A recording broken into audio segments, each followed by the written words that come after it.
নমস্কার বন্ধুরা, আবার একটা নতুন ভিডিও নিয়ে চলে আসলাম তোমাদের সামনে। আজকে দেখতেই পাচ্ছ, আজকে একটা রান্নার ভিডিও। আর তোমরা দেখে হয়তো বুঝেই গেছো, আমি নিয়েছি মাছের ডিম, আর এটারই আজকে কারি হবে। তো মাছের ডিমের কারি, তো সেই জন্য আমি প্রথমে একটুখানি জল গরম বসিয়ে দিয়েছি, আর এর মধ্যে দিয়ে দিলাম একটুখানি লবণ, বেশি করে লবণ দিয়ে, আর দিয়ে দেবো এর মধ্যে একটু হলুদের গুঁড়ো দিয়ে, এই যে জলটা ফুটে উঠবে তার মধ্যেই এক এক করে আমি ওই মাছের ডিমগুলোকে দিয়ে দেবো। একটুখানি ফুটিয়ে নেব, তাহলে কি হবে, যে আষ্টে গন্ধটা সেটা বেরিয়ে যাবে। জলটা যে ফুটে উঠেছে, জলটা একটু ভালো মতন যেই ফুটে উঠেছে, তাহলে আমি এই মাছের ডিমগুলো দিয়ে দিই। আর এর যে একটা কেমন একটা গন্ধ, সেই গন্ধটা থাকবে না, সেই জন্যই দিচ্ছি। তোমরা চাইলে কাঁচাটাও করতে পারো। আমি এখানে জলটা ফুটিয়ে নিয়েছি, সেই ফুটন্ত জলে ডিমগুলোকে দিয়ে দিচ্ছি, আর দিয়ে 2 থেকে 4 মিনিট রাখবো। একটু ফুটে গেলে নামিয়ে নিলে হবে, এটাতে অনেকক্ষণ রান্না করার কোনো ব্যাপার নেই। আমি একটুখানি ভালো করে দিয়ে একটু উল্টে পাল্টে নিচ্ছি, আর একটু যেই ফুটে গেলেই সবগুলোকে নামিয়ে নেব। এবার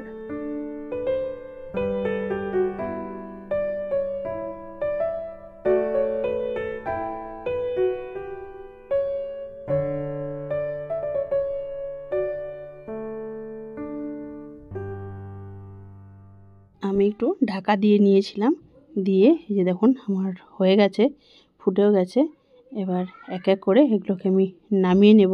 একটুখানি জল ঝরিয়ে নিই, আমি ওই জন্য এরকম ছাঁকনির মধ্যে নিয়ে নিয়েছি, যাতে জলটা, এটার তো জল ফেললে মানে সব ডিমগুলো পড়েই যাবে, ওই জন্য আমি এই ছাঁকনি নিয়ে নিয়েছি, যাতে আমার ডিমগুলো যেগুলো অনেকগুলো ছেড়ে গেছে, সেগুলো যাতে পড়ে না যায়, সেই জন্য আমি ছাঁকনিটার মধ্যে সেই জন্য জলটা ঝরিয়ে নিচ্ছি।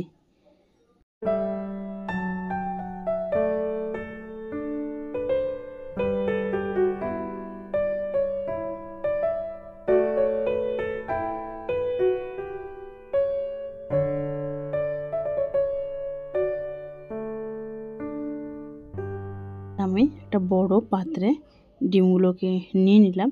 এবার এই ডিমগুলোকে কিছু জিনিস দিয়ে একটু মেখে নেবো। তার আগে একটা মশলা করে নিই।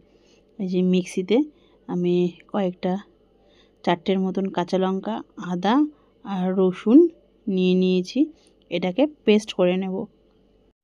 এরপর এই ডিমটার মধ্যে আমি অল্প সামান্য পরিমাণ একটু লবণ দিয়ে দেব। খুব বেশি লবণ দেব না, কারণ যখন সিদ্ধ করেছিলাম তখন কিন্তু ওর মধ্যে লবণ দিয়েছিলাম।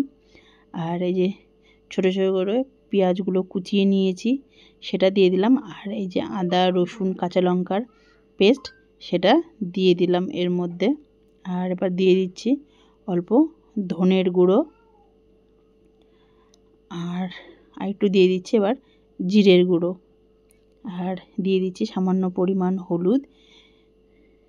আর এই সবগুলোর সাথে আবার একটু দিয়ে দিলাম একটুখানি বেসন। ওইদিকে তো কড়াই একটু তেল গরম করে নিয়েছি, ওইদিকে দিয়ে দিচ্ছে বেসন। আর এই বেসনের সাথে দিয়ে দেবো একটা ডিম ফাটিয়ে নিয়ে এই যে দিয়ে দিলাম এর মধ্যে, দিয়ে এই সবগুলোকে ভালো করে মেখে নেব। এটা আর কি দিলে এটা ডিমটা খেতেও কিন্তু দারুণ লাগবে, আর টেস্টও হবে। আর যে ডিমগুলো ভাজার সময় যে ছেড়ে যাওয়া, সেটা ছেড়ে যাবে না। আমাদের গরম হয়ে গেছে, এবার এক এক করে এই ডিমগুলো ভেজে নেব।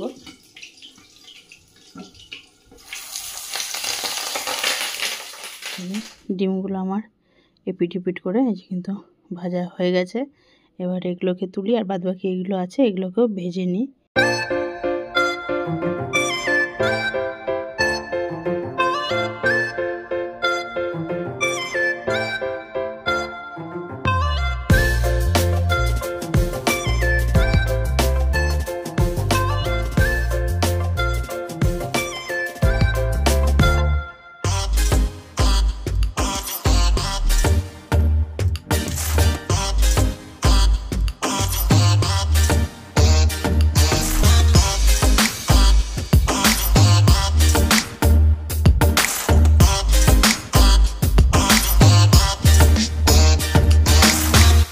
করে প্যানের মধ্যে আমার সব বড়াগুলো ভাজা প্রায় কমপ্লিট। আর এই কড়াইও অল্প কটা ভেজে নিয়েছিলাম। আর ওই তেলের মধ্যেই দিয়ে দিলাম কালো জিরা ফোড়ন, এরপর দিয়ে দিয়েছি কুচনো কুচিয়ে রাখা আগে থেকে পেঁয়াজগুলো, সেগুলো দিয়ে দিলাম। আর এরপরে আদা রসুন আর যে কাঁচা লঙ্কা যে পেস্টটা করেছিলাম সেটা এখানে দিয়ে দিলাম। করে দিয়ে ভালো করে এক এক করে মশলাটাকে কষিয়ে নেব। এই মশলাগুলোকে ভালো করে একটুখানি কষিয়ে নিচ্ছি অল্প অল্প করে। দেখুন তেলটা অনেকটাই কিন্তু ছেড়ে ছেড়ে আসছে, কষানো অনেকটাই হয়ে গেছে। এর মধ্যে আবারও দিয়ে দিলাম তখন হলুদের গুঁড়ো, তো আগে হলুদ গুঁড়োটা দিইনি। আর অল্প সামান্য পরিমাণে লবণ,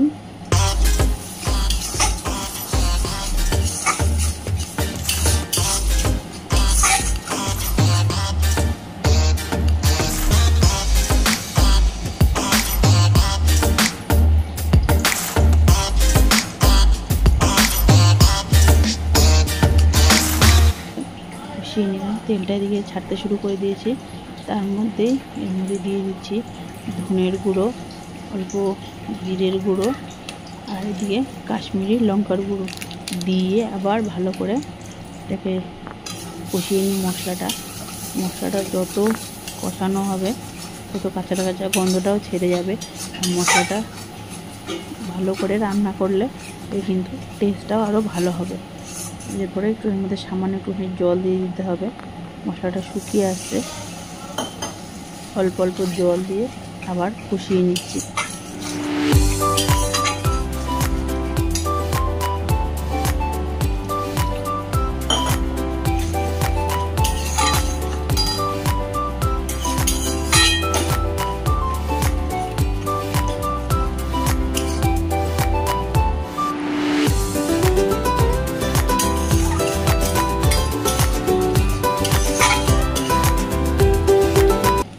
এরপরে মশলাগুলো কিন্তু আমার কষানো হয়ে গেছে আর মশলা থেকে তেলও ছাড়তে শুরু করে দিয়েছে। এরপর আমার মশলা কষানো হয়ে গেছে। এরপর দিয়ে দেবো এর মধ্যে টমেটোর পেস্ট। একটা গোটা বড় টমেটোকে নিয়েছিলাম আর সেটাকে পেস্ট করে নিয়েছি, এটাকে দিয়ে দিলাম এর মধ্যে। এরপর আবার বেশ কিছুক্ষণ এটাকে কষিয়ে নিতে হবে যাতে টমেটোর কাঁচা গন্ধটা যে সেটা বেরিয়ে যায়। টমেটো কাঁচা গন্ধ থাকলে ভালো লাগবে না খেতে। রান্নাটাকে ভালো করে একটু কষিয়ে নিয়ে এই যে দেখতেই পাচ্ছেন এবার আমার তেলটা ছাড়তে কিন্তু শুরু করে দিয়েছে, মানে টমেটোটা এটাও ভালো করে কষানো হয়ে গেছে আর দারুণ কিন্তু একটা সেন্টও বেরোতে শুরু করে দিয়েছে। এবার আমি এটাতে দিয়ে দেবো একটুখানি বেশি করে জলটা দিয়ে দেবো ঝোলটা ফোটার জন্য। আর এরপরে জলটা বেশি করেই দিয়ে দিলাম।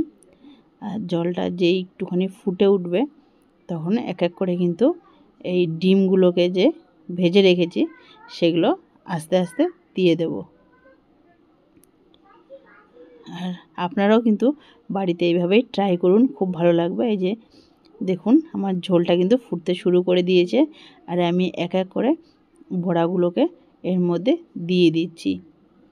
আর এই বড়া দেওয়ার পরে কিন্তু বেশিক্ষণ ঝোলটা ফোটাতে হবে না, খুব বেশিক্ষণ, কারণ বেশিক্ষণ ফোটাতে হলে তাহলে কিন্তু এই বড়ার যে নরম হয়ে ভেঙে যেতে পারে, সেই জন্য আমি বেশিক্ষণ আর ফোটাবো না। আমার এই রান্নাটা তোমাদের কেমন লাগলো অবশ্যই কিন্তু কমেন্ট করে জানাবে। আর তোমরা বাড়িতে এইভাবে ট্রাই করো। এক এক করে আমি সব ডিমগুলো এর মধ্যে ছেড়ে দিলাম আর এরপরে এর মধ্যে দিয়ে দেবো গরম মশলা আর ঘি দিয়ে একটু ভালো করে নাড়াচাড়া করে নেব।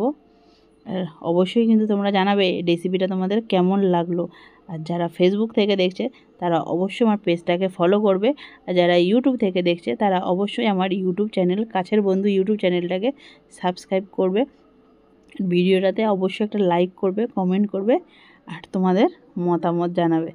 তো টাটা বন্ধুরা, আজকের ভিডিওটা এখানেই শেষ করলাম। সবাই ভালো থাকবে, সুস্থ থাকবে। আবার নতুন একটা ভিডিওতে তোমাদের সাথে দেখা হবে, আবার অন্য একটা নতুন রেসিপিতে। তো টাটা বন্ধুরা, সবাই ভালো থাকো।